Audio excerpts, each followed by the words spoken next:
la mañanera de Ángel número 1552, correspondiente al viernes de la semana en curso, y podemos decir que la semana laboralmente hablando termina hoy, pero también el año laboralmente hablando termina.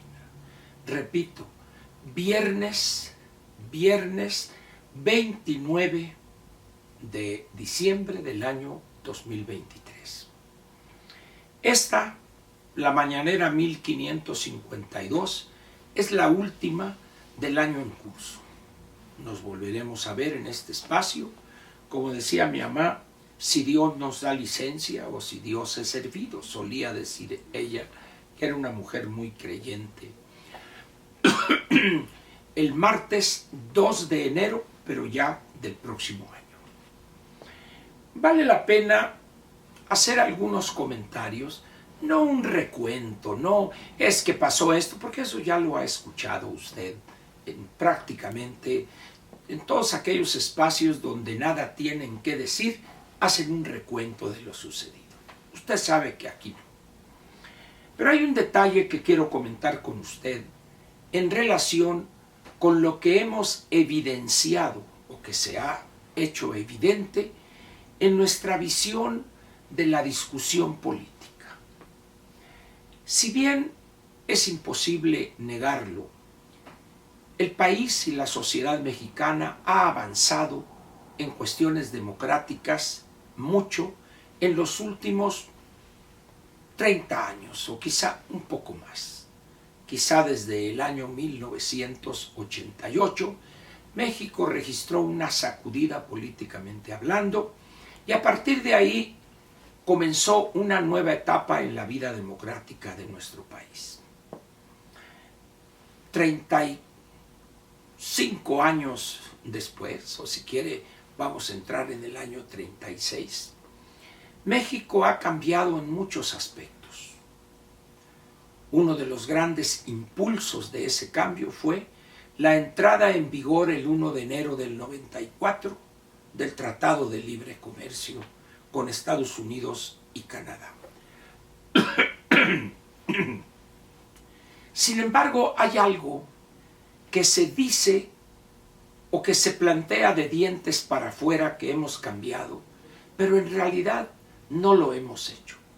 A eso quiero dedicarle mi comentario en esta última mañanera del año 2023. Sin duda alguna, la lucha de la mujer por mejorar sus condiciones políticas, económicas, culturales, sociales, es un hecho innegable. Sin embargo, en algunas y en algunos, no pocos, se ha generado una situación rara, por decirlo menos.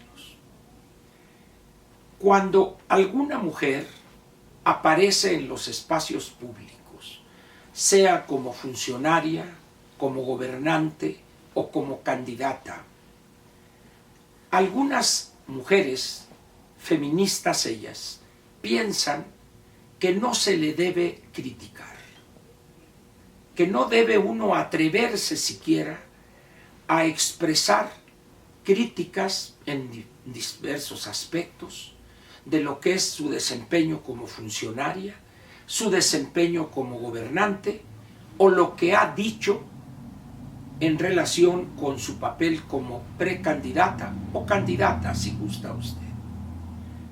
Pienso que eso exhibe de nosotros un lado un tanto hipócrita.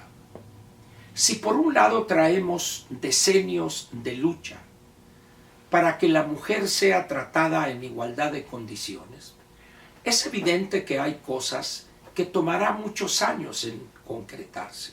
Por ejemplo, la igualdad salarial, a trabajo igual, salario igual. En lo que se refiere a la selección para puestos directivos o miembros del Consejo de Administración en no pocas empresas, y así sucesivamente.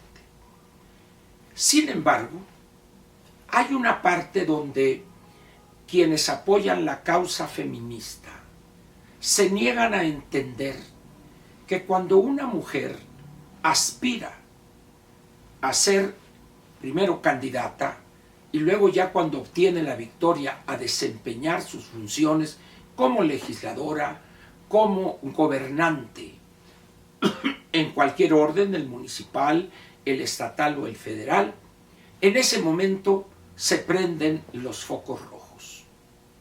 Y aquel que se atreve a emitir alguna opinión crítica, en ese momento es tachado automáticamente de machista. Yo creo que eso lo que exhibe es una actitud más retardataria que la que pudieran exhibir los verdaderos machistas.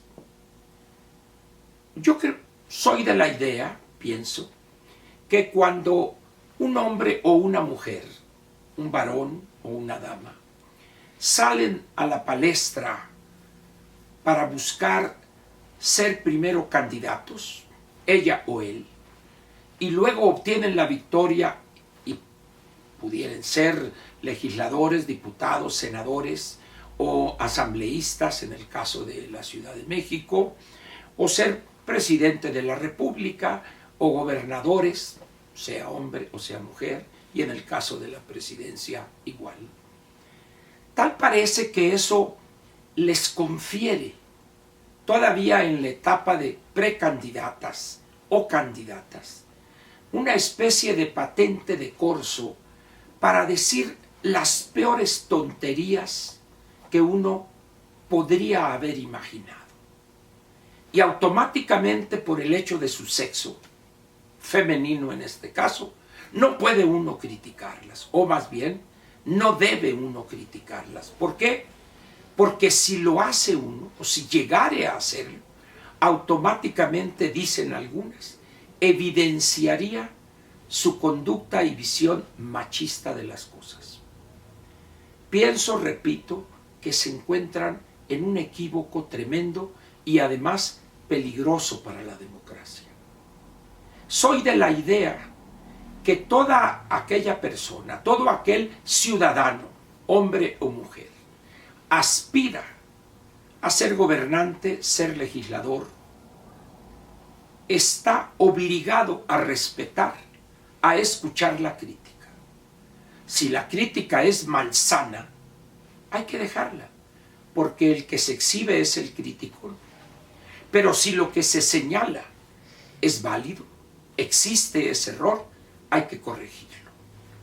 ¿A qué me refiero con esta larga introducción? Hoy estamos viendo una competencia entre dos damas que aspiran primero a ser candidatas y luego a ser, una de ellas, presidente de la República. Mi opinión en torno a cada una de ellas es clara y directa. La preparación de ambas, desde mi personal punto de vista, específicamente en materias críticas de la gobernación en este momento y en los próximos años, en materia de política monetaria, política fiscal, gasto, causales del crecimiento económico, y en esas materias o en esos aspectos de la economía, en términos generales, ambas desconocen prácticamente todo. Alguna se ha especializado en el diseño y construcción de edificios inteligentes, como se dice ahora, y la otra, según ha declarado ella, que toda su vida ha dedicadose al tema ambiental. En el primer caso podría ser cierto, en el otro es falso. Sin embargo, es su dicho frente a los hechos que hablan que más bien se ha dedicado a la grilla política, estudiantil primero, y luego a ser una burócrata de tercer nivel y a apegarse a la voluntad y designios de quien se ha convertido desde hace muchos años en su mentor y, diría yo, en su titiritero. En esas condiciones, pues, la calificación de ambas, en esos temas que dije y en otros, es sumamente deficiente. Alguien me dirá, Ángel, pero hay buenos asesores. Sí, el único problema es que si se desconoce lo más elemental de esas materias, críticas para toda gobernación responsable, eso va a ser un gran peligro para desempeñar el cargo de presidente de la República. Pero hay otros elementos que tienen que ver con los conocimientos específicos de las áreas de la gobernación. En el caso de ambas, quizá en el caso de la anticientífica, pues se ha desempeñado en puestos ejecutivos, como ha sido la jefatura de gobierno de la Ciudad de México, y se dedicó básicamente a quedar bien con el presidente de la República, no generar o no concitar en él alguna molestia o coraje alguno que podría descarrilar la ambición de la científica de la anticientífica para ser candidata a la presidencia de la República. En el otro caso, legisladora, senadora específicamente, se dedicó más bien, junto con 2 senadoras más, a la estridencia, a la atracción de reflectores y a cuestiones sumamente generales, pero su paso por el Poder Ejecutivo en la delegación Miguel Hidalgo fue sin pena ni gloria. Estamos pues aquí ante algo que vale la pena precisar. México se encuentra en una situación grave, crítica, y la parte central está en lo económico. México en este sexenio prácticamente no va a crecer.